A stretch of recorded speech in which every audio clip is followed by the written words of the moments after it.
¿podemos realmente saber en qué tiempo nos encontramos de la historia? ¿Podemos saber si realmente nos encontramos al final de la última generación? Claro que sí, porque por esta razón Dios nos dejó claramente revelada en la Biblia, como les dijo Jesús a los fariseos en Mateo 16, ustedes reconocen cuando el cielo se juntan las nubes que va a llover. Generación de incrédulos, pero no quieren reconocer las señales de los tiempos. Entonces, no sabemos ni el día ni la hora, pero sí podemos saber los tiempos en que nos encontramos. Esto es muy importante, porque Dios le dio a Israel 7 fiestas. Le dio la Pascua, le dio los panes sin levadura, los primeros frutos y Pentecostés. Estas 4 fiestas no eran de Israel, eran de Jehová. Entonces eran fiestas, esto es importantísimo, eran fiestas de Jehová, no eran de Israel. Dios se las da a Israel para que las representaran, pero eran fiestas proféticas. Y las primeras 4 ya se cumplieron. Y se cumplieron en la primavera, entre abril y mayo de nuestro calendario gregoriano, que es el mes de Nisán, que es el primer mes del calendario judío. En estas 4 fiestas, Cristo cumple la Pascua, cuando Él muere, cumple los primeros frutos al ser Él el primero en haber resucitado, cumple los panes sin levadura al quitar el pecado, y cumple Pentecostés, cuando el Espíritu Santo, 50 días después de su resurrección, viene al mundo a hacer su morada dentro de cada ser humano que pusiera su confianza en la persona de Jesús. Ahora quedan 3 fiestas, y estas 3 fiestas se van a cumplir entre septiembre y octubre de nuestro calendario solar, que es el mes de Tishri, que es el mes que corresponde a septiembre y octubre. ¿Cuáles 3 fiestas faltan? Porque si se cumplieron las 4 primeras, se tienen que cumplir las 3 últimas también. Y se tiene que cumplir, falta Rosh Hashanah, que se llama la fiesta de las trompetas. Después sigue inmediatamente la fiesta de Yom Kippur, que es la fiesta de la expiación. Y la última fiesta, los tabernáculos, o la fiesta de Sukkot, que celebraremos en el milenio, de acuerdo al libro de Zacarías, de Malaquías, etcétera, etcétera. Muy bien. Ahora, desde el principio de la creación, ahora sí, mucha atención, desde el principio del Génesis, Dios establece un patrón profético para el tiempo de la humanidad. Este patrón lo podemos ver claramente en la historia humana en 3 épocas o en 6 días proféticos. ¿En cuántos días hizo Dios el mundo? En 6 días. Y el séptimo descansó. ¿Descansó de qué? De crear, ¿verdad? Ya no volvió a crear jamás. O sea, el séptimo sigue y continúa. Pero volvió otra vez desde el primer día de la creación hasta el séptimo. Dios volvió a crear cuando formó la iglesia. 2 de Corintios 5, 17. El que está en Cristo, nueva. Esa palabra criatura es, en el griego, creación. Dios no vuelve a crear nada hasta Pentecostés. Y ahí forma otra vez un nuevo hombre. Efesios capítulo 2, que no existía antes. La iglesia no existía en el Antiguo Testamento. La iglesia no existía en los evangelios. La iglesia nace en el día de Pentecostés. Entonces, esta nueva creación que somos nosotros, entramos a formar los últimos 2000 años del plan profético de Dios. Cuando dice la Biblia que Dios creó al mundo en 6 días y el séptimo descansó, lo cual proféticamente cada día equivale a ¿cuántos años?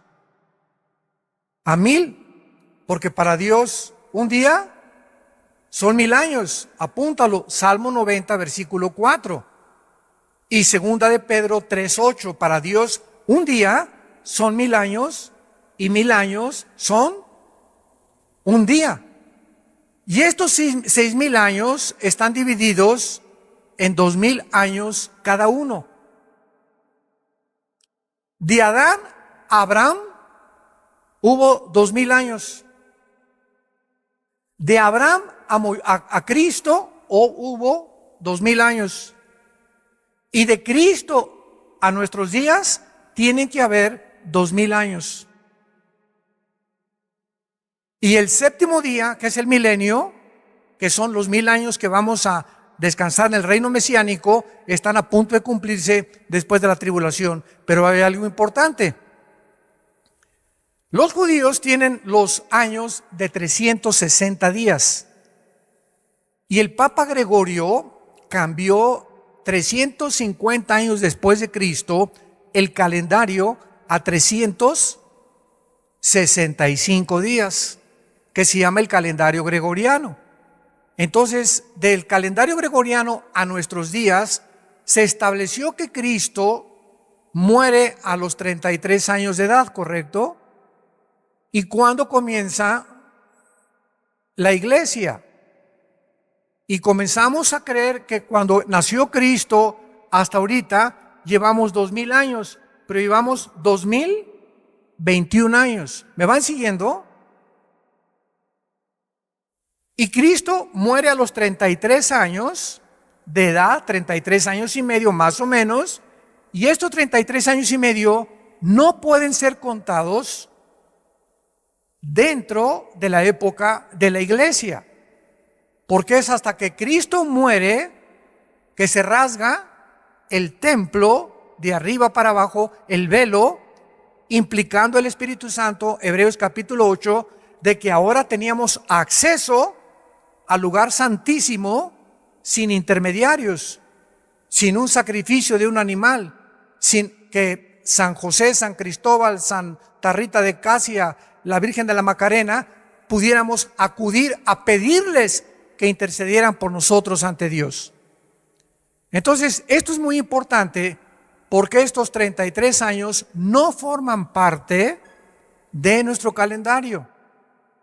Forman parte del Antiguo Testamento, porque Cristo murió bajo la ley. Y después de la ley comienza la época de la iglesia en Pentecostés. Vemos nosotros en Gálatas capítulo 4, versículo 4, de qué forma tan precisa y tan cronológica Dios ha establecido los tiempos. Dice Gálatas 4, versículo 4. Pero cuando vino, ¿qué cosa? ¿Quién vino a cumplir qué tiempo? Cristo. Cuando vino el tiempo que Dios había establecido. Para que Cristo naciera, tenía que nacer en el día, en la hora, en la semana, en el mes y en el año de Dios. Porque Dios es el dueño del tiempo. Cuando vino el cumplimiento del tiempo, cuando Dios dijo, este es el momento en que Jesús haga su aparición y nazca de una virgen, envió a su Hijo, nacido de mujer y nacido bajo la ley. Entonces, cuando leemos en Mateo el Nuevo Testamento de Jesucristo, está mal. Eso lo pusieron en las imprentas. El Nuevo Testamento comienza hasta Hechos capítulo 2. Los evangelios, los 4 evangelios se encuentran bajo la ley, porque Cristo vive bajo la ley y muere bajo la ley. para que redimiera, versículo 5, a los que estaban bajo la ley, a fin de que recibieran la adopción de hijos. Entonces, cuando se cumplieron los 4,000 años desde Adán, exactamente en la historia nació Jesucristo y hace su aparición en la historia humana. Ahora, veamos en el libro de los Hechos, capítulo 2, que estos últimos días de Cristo a nuestros días, en la Biblia, en el Nuevo Testamento, se consideran la última época de la historia, los últimos días, las generaciones finales del cumplimiento profético de Dios. Hechos 2, versículo 17. Aquí está Pedro hablando en Pentecostés y dice así: ¿y cuándo?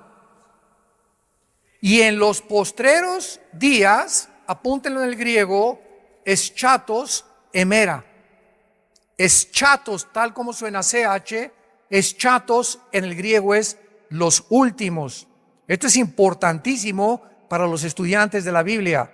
Y emera son los días en el griego. Yom en el hebreo son días.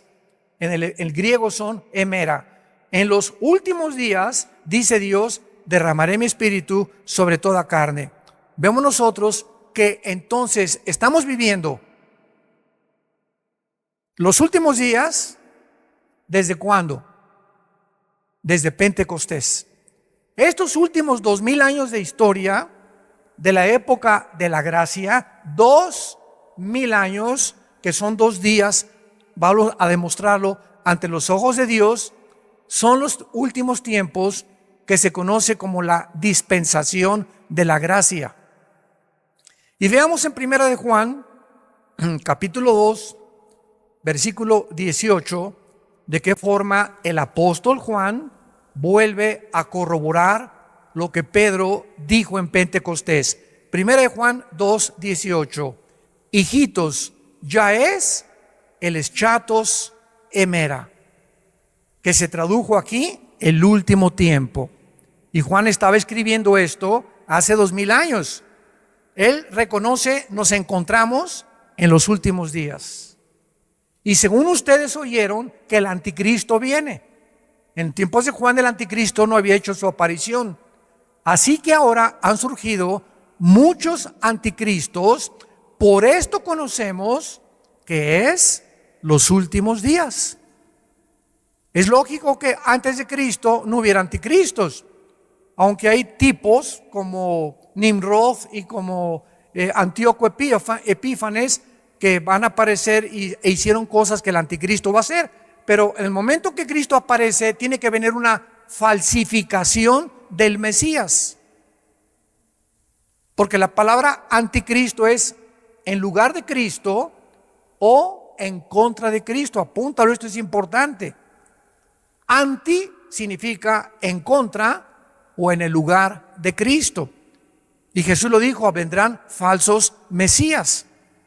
Y desde hace 2,000 años han aparecido una barbaridad de falsos cristos. Y cuando estamos hablando de falsos cristos, estamos hablando de falsos personas o líderes, ya sea políticos o religiosos, que le están ofreciendo al mundo una mejor vida, una mejor sociedad, una mejor calidad de poder tener realmente una nación. O espiritualmente religiosos, ¿verdad? Como David Koresh en Estados Unidos, Jim Jones, que se llevó a casi 1,000 personas a la Guyana, y han aparecido cantidad de Charles Manson, que formó una secta en Los Ángeles y asesinaron a gente, y les dijo que se pintó la suástica de Hitler aquí, y comenzó a decirles que él era el Mesías enviado por Dios. Hace una semana en Israel acaban de nombrar a otra persona que según ellos desciende del rey David, que es el Mesías, y los judíos están ávidos, deseosos ya de tener el nuevo Mesías y demostrar que Jesucristo no es el Mesías. Una cosa que me llamó la atención, ahora que hubo esto en Israel, creo que muchos de ustedes lo vieron en el internet, fue que entrevistaron al rabino que está encargado de la reconstrucción del templo, del nuevo templo que el anticristo va a inaugurar o a confirmar. Vean qué cerca nos encontramos ya. Y ya están diciendo que ya encontraron la vaca roja o la vaca lazana, que es importante que esté esta vaca porque es la que las cenizas cuando la quemen, va a quitar los pecados de Israel. Y este rabino dijo lo siguiente, burlándose de Jesús. Jesús no es el Mesías, y es más, el día que nosotros, escuchen lo que dijo, y está en el internet, preferimos nosotros regresar a los hornos de Auschwitz de los nazis a creer en Jesús. Lo que más me impactó de todo lo que dijo fue eso precisamente, porque estaba hablando proféticamente. En la tribulación regresarán a sufrir peor que con los nazis.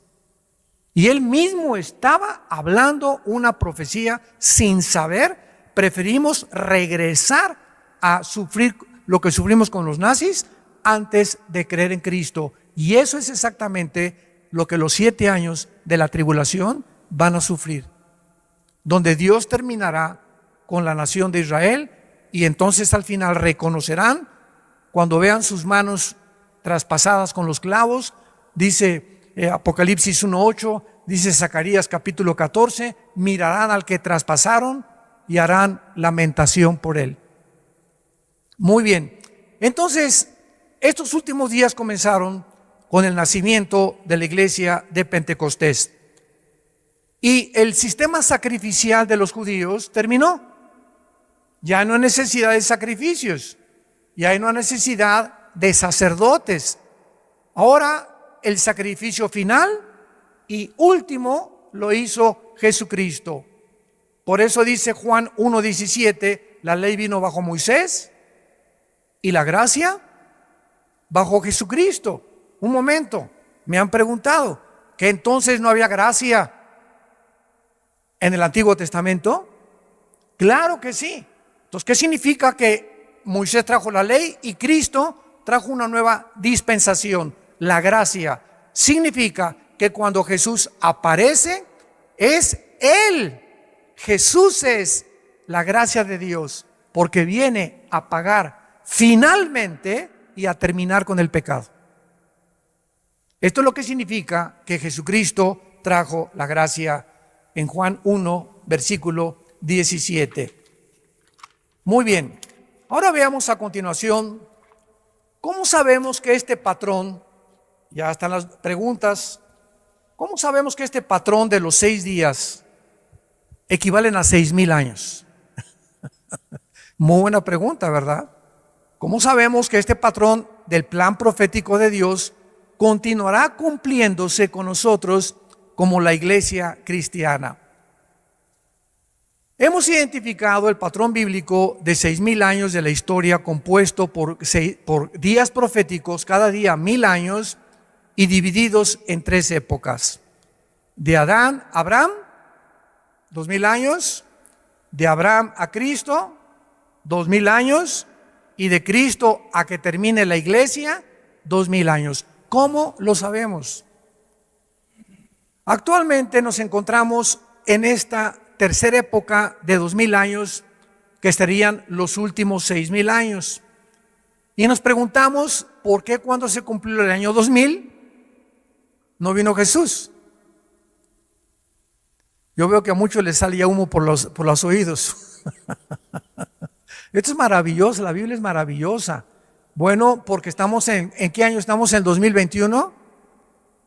Y Cristo murió en el año 33, pero no de nuestra era, de la era del Antiguo Testamento. Y estos 33 años de Cristo los metimos a los 2,000 años. Entonces, ¿cuándo se cumplen realmente los 2,000 años para nosotros la iglesia? En el año 2032 o 2033. ¿Cuánto falta? Más o menos, ¿verdad? 11 o 12 años para que termine los 2,000 años de la iglesia. Pero recordamos algo. Muy importante. Antes de que termine la iglesia es sacada del mundo. Y Dios regresa a cumplir 7 años que le faltan a Jerusalén por la semana 70 de Daniel. Daniel 9, 24 al 27. ¿Se acuerdan que Dios le dijo a Daniel en el capítulo 9? 70 semanas están determinadas sobre tu pueblo y sobre Jerusalén. No, la iglesia tiene que ver nada con los 7 años de la tribulación. 70 años están determinados y son semanas de años, porque Israel tenía semanas de días de semanas y años semanas de años. Entonces, si son 70 semanas, ¿cuántos años son? 7 por 7, 490 años. Me voy muy despacio. Daniel, esto fue hace 2600 años. Quiero decirte, tiene tu pueblo, los judíos y la ciudad de Jerusalén, 490 años que le faltan para que yo termine con ustedes. Porque estaban regresando de la cautividad babilónica. Y entonces le dice el Espíritu Santo en Daniel 9, 24 al 27, cuando comience la reconstrucción de Jerusalén, hasta el Mesías habrá 483 años.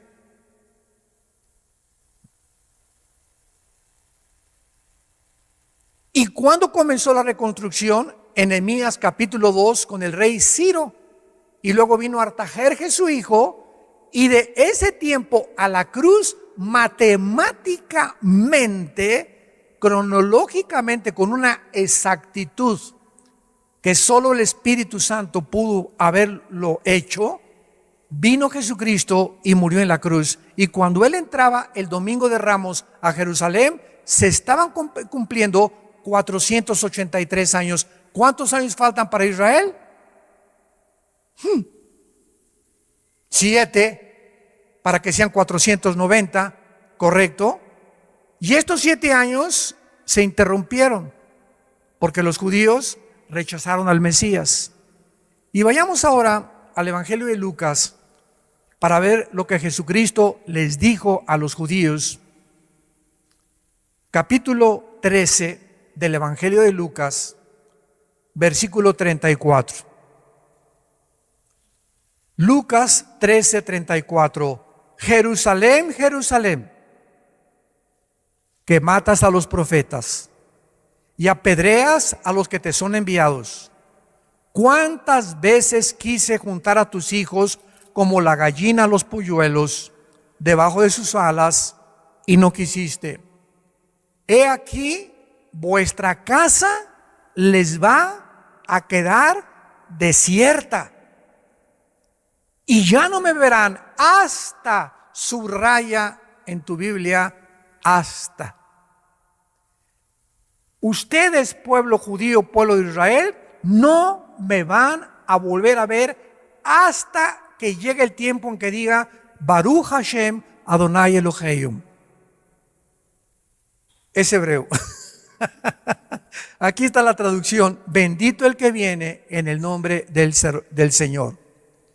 Hasta que Israel se convierta. ¿Y cuándo se van a convertir? En la gran tribulación.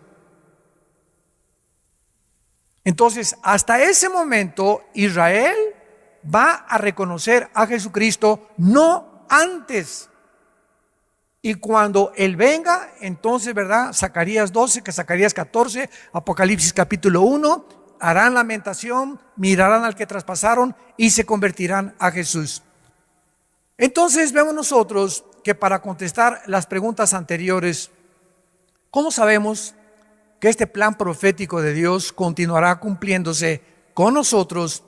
Tenemos que examinar 2 pasajes proféticos, uno en el Nuevo Testamento, aquí en Lucas lo vamos a ver, Lucas, y el otro en el libro de Oseas, capítulo 5, váyanlo buscando en sus Biblias. Vamos a ver nosotros que al final de la época de Israel y de la ley, Jesús condena a esta generación de judíos, como lo acabamos de ver, que le rechazaron, y les profetiza que le reconocerían en un futuro como el Mesías. Y vemos nosotros en el libro de Oseas, vamos al libro de Oseas en el Antiguo Testamento, capítulo 5, versículo 15, y el capítulo 6, versículo 1 y 2, que dice así. Capítulo 5 de Oseas, versículo 15. Andaré y volveré a mi lugar. Está hablando el Mesías en el lugar de Israel. Esta es una profecía impresionante. Andaré y volveré a mi lugar hasta que reconozcan su pecado. Cuando dice andaré y volveré a mi lugar, está diciendo Jesús, me regresaré al cielo. Volveré al lugar, cuando yo venga al mundo, me voy a regresar de donde yo salí. ¿Y cuándo va a regresar? Hasta que reconozcan su pecado y busquen mi rostro. En su angustia, que serán los 7 años de la tribulación, me buscarán. Capítulo 6. Venid y volvámonos a Jehová, porque Él arrebató y nos curará. Hirió y nos vendará. Atención, nos dará vida después de 2 días. Y en el tercer día nos resucitará y viviremos delante de Él. Dios le está hablando a Israel. Estos 2 días no son de 24 horas, son días de 1000 años. Después de que se cumplan los 2000 años, dice la Biblia, nos dará vida y después de 2 días, en el tercero, nos resucitará. Vamos a examinar estos versículos un poco más profundo, porque cuando Jesús dijo en Lucas, no me verán hasta que llegue el tiempo, Jesús estaba diciéndoles a los judíos que le rechazaron que habría un periodo de tiempo de espera antes que la nación de Israel le reconociera como el Mesías. Y este periodo de tiempo es el periodo de la iglesia. Dios rechaza a Israel y somos injertados en el olivo natural. Romanos capítulo 11. Somos el olivo silvestre injertados en el olivo natural, de donde vienen Abraham, Isaac y Jacob, que son la raíz. Entonces, al injertarnos Dios en el olivo natural, nos hacemos inmediatamente y tenemos el privilegio de poder recibir las bendiciones del pacto abrámico. Y ahora dice Gálatas capítulo 3, los que son de la fe son de Abraham. Y dice Romanos capítulo 2, no los judíos que nacen en Israel son realmente el pueblo de Dios, porque es espiritualmente la adquisición y la herencia de nosotros. ¿Por qué somos ahorita nosotros de alguna manera espiritual los verdaderos judíos? Porque tenemos la semilla que es Jesús, el Mesías. ¿Ya me siguieron? Esto es precioso. Y ahora nosotros, las bendiciones que Dios le dio a Abraham, ¿verdad? Hay bendiciones para la tierra, le pertenecen a la nación de Israel nacional. Pero las bendiciones espirituales que Dios le dio a Abraham, las recibimos nosotros por ser descendientes de Abraham, por tener la semilla de Abraham, porque de Abraham viene el Mesías. Esto es precioso. Pero vamos a seguir rascándole aquí más todavía. Vemos la profecía entonces de Oseas que nos revela el tiempo para el avivamiento de Israel, basado en el patrón que ya vimos que un día es igual a 1000 años. Y esta profecía nos revela que Dios, en la forma de Jesús o del Mesías, les dejaría de repente, los dejaría a los judíos para regresar a su lugar, o sea, al cielo. Dice andaré y volveré a mi lugar. Y esta partida que Jesús tuvo estuvo relacionada por el pecado que Israel cometió cuando le rechazaron como el Mesías prometido. E Israel quedaría entonces, desde hace 2000 años, en grande aflicción. Serían dispersados por todas las naciones del mundo y dejarían de ser una nación. Y con la necesidad de un avivamiento hasta que Jesús regresara. Entonces, ya pasaron 1948 años de la época de la iglesia, no de Israel. Y desgraciadamente muchas iglesias cristianas comenzaron a inventar una teología que se llama la teología del reemplazo, que es una verdadera herejía. ¿Qué enseñan estos hermanos? Que la iglesia ha tomado el lugar de Israel, que Dios ya terminó con Israel y que la iglesia ha tomado su lugar, etcétera, etcétera, y que las profecías del Antiguo Testamento y las profecías de Apocalipsis, ¿verdad? Esto se llama también amilianismo, ya no tienen nada que ver y son del pasado y no son futuras. Y cuando nosotros comenzamos a enseñar eso, es una ignorancia tan tremenda, porque Romanos 9, Romanos 10 y Romanos 11, 3 capítulos del libro de Romanos, nos enseñan que Dios no ha acabado con Israel. ¿Y cuándo nos recuerda esto Dios? El 14 de mayo de 1948. Aquí vamos en la iglesia, los cristianos, aleluya, Israel ya, judíos ya maldecidos, ya es la iglesia.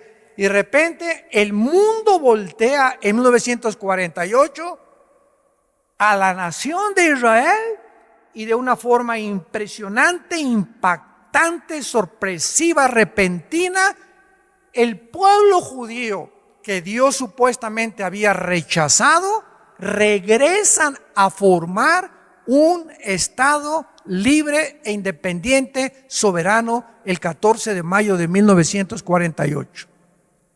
Nunca, jamás, amados santos de Dios, jamás en la historia, ninguna civilización, ninguna tribu, ninguna nación, ninguna cultura había podido sobrevivir casi 2000 años sin perder su religión y su idioma.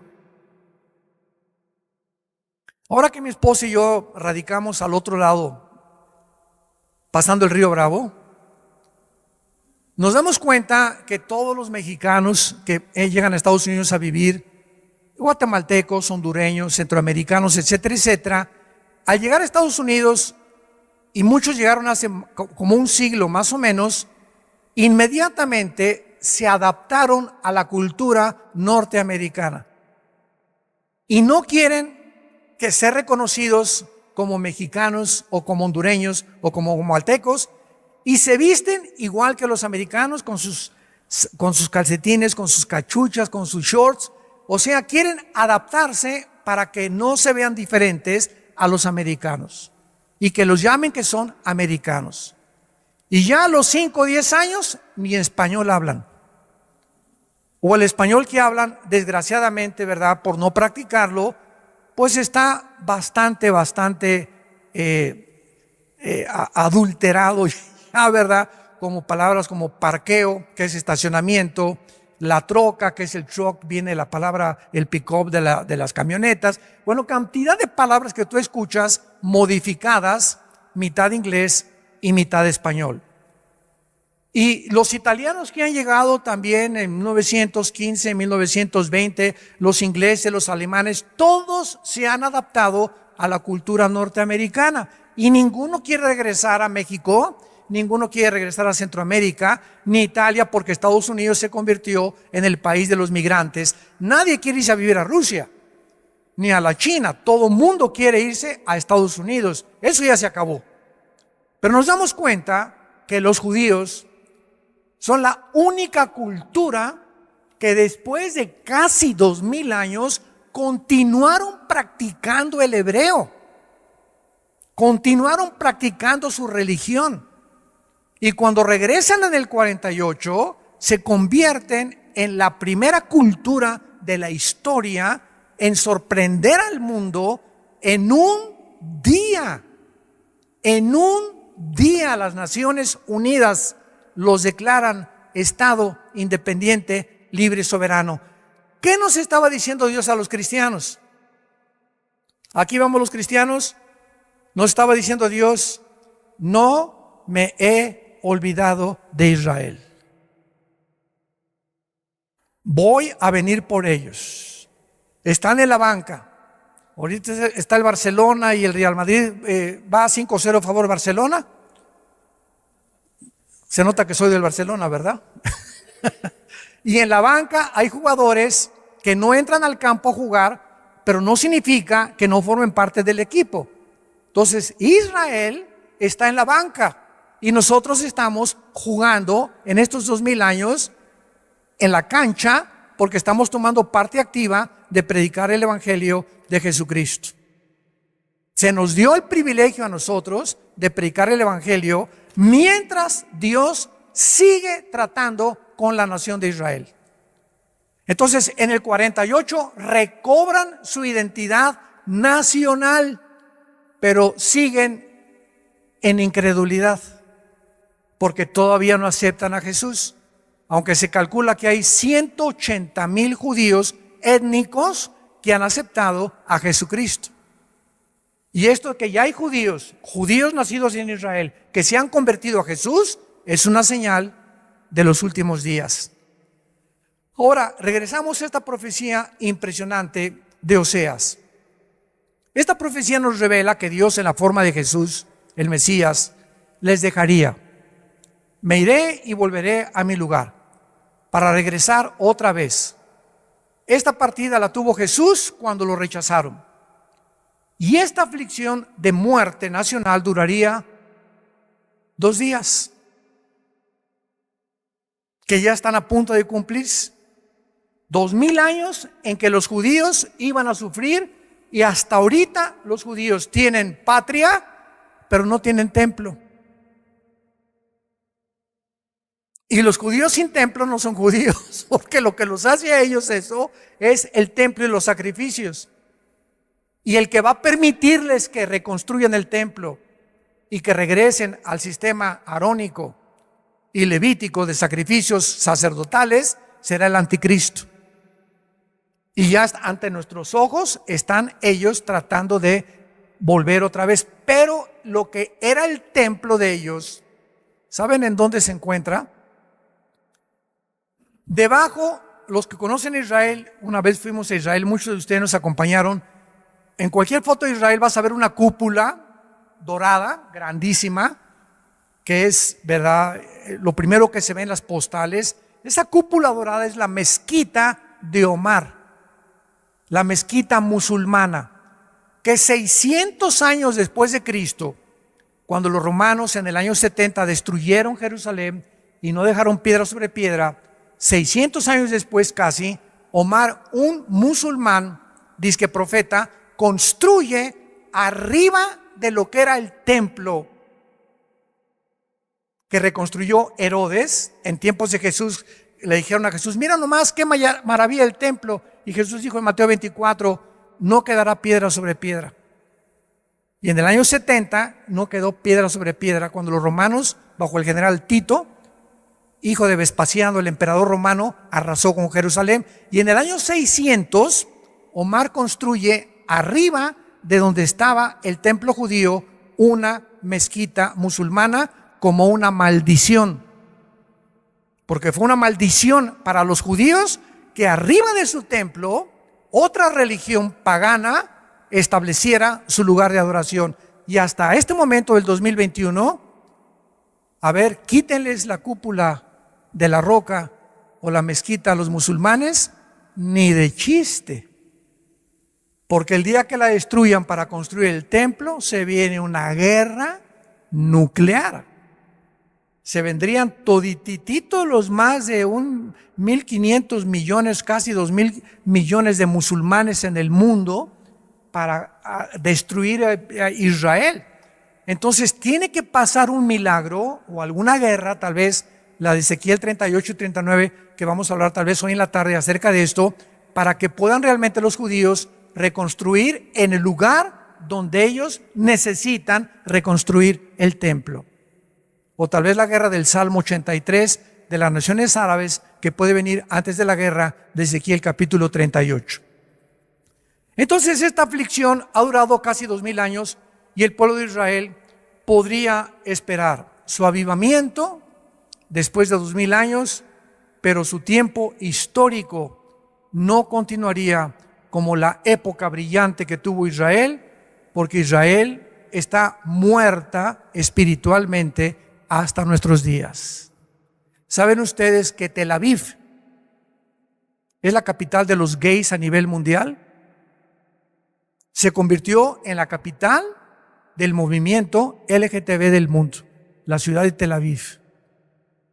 Y ahora Jerusalén viene a ser repartida por el presidente Joe Biden. Los demócratas van a permitir que los palestinos de la Franja de Gaza formen un estado dentro de Israel. O sea, lo que es Israel como nación, va a haber dos naciones. Imagínense nada más esto. Va a haber dos naciones dentro de Israel, palestinos y judíos. Y como Estados Unidos tiende a desaparecer, porque ha sido siempre el defensor de Israel desde el 48 que regresaron, y ahorita ya Biden viene con una política antisemita, favoreciendo a los iraníes, permitiéndoles que continúen produciendo el uranio 235, que es el elemento con el que se forma la bomba atómica, en las centrifugadoras de Cannes y de cerca de Bagdad. Y cuando esto suceda, Irán, se cumple la profecía, invadirá Israel con Rusia y con Turquía, con Libia y con Sudán, de acuerdo a Ezequiel 38, 4 y 5. ¿Nos encontramos en los últimos tiempos? Ahora muy bien, ¿verdad? Entonces, la iglesia e Israel son dos entidades completamente diferentes.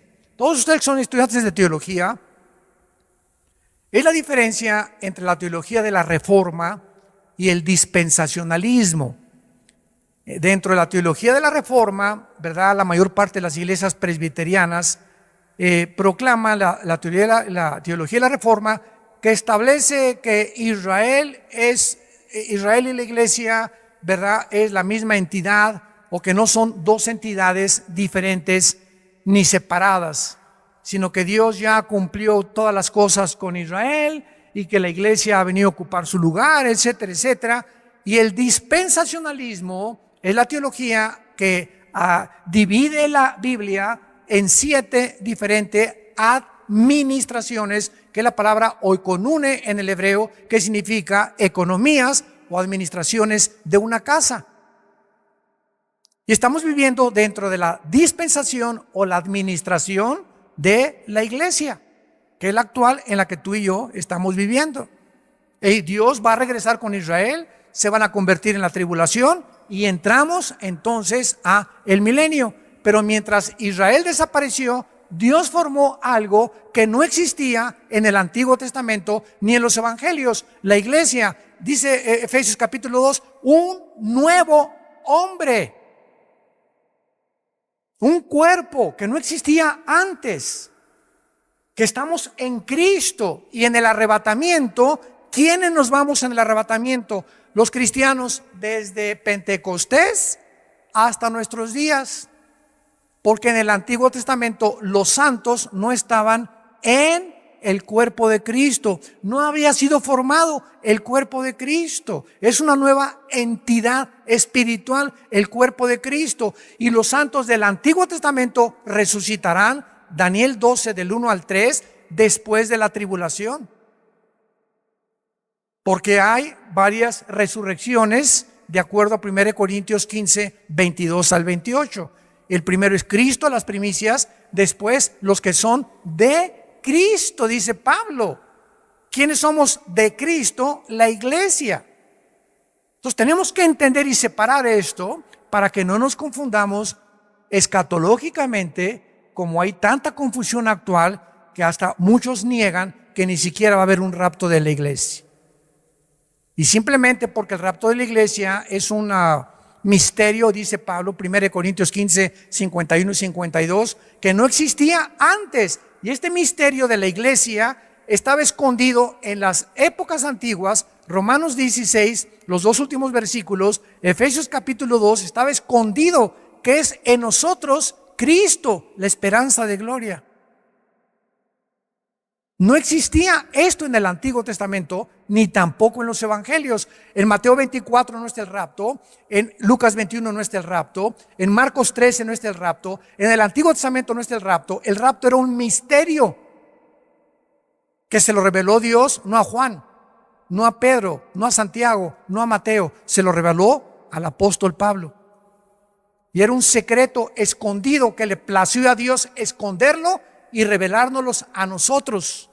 Y se comenzó a desenterrar esta doctrina en los últimos 50 años, un siglo, más a partir del 48 que Israel regresó, porque si Israel no hubiera regresado a su tierra, ¿cómo podía el anticristo perseguir? ¿A quién iba a perseguir? El templo se tenía que reconstruir. ¿Cómo lo van a reconstruir si no es una nación todavía? Pero a partir del 48, vamos a verlo en la siguiente conferencia, la parábola de la higuera, que como la higuera comienza a dar frutos, no pasará una generación hasta que todo comience a ser cumplido. Padre, gracias por tu palabra en esta mañana. Nuestros corazones anhelan que tu Espíritu Santo nos revele los misterios que has escondido y que te ha placido en estos tiempos abrirlos a nuestro corazón. Y te pedimos, Padre, que podamos nosotros ser los entendidos que mencionó el profeta Daniel. Los entendidos entenderán todas las cosas. Y las cosas que te plació esconderlas y revelarlas en los últimos días que vivimos son para nosotros y para nuestros hijos. En el nombre de Jesús. Amén.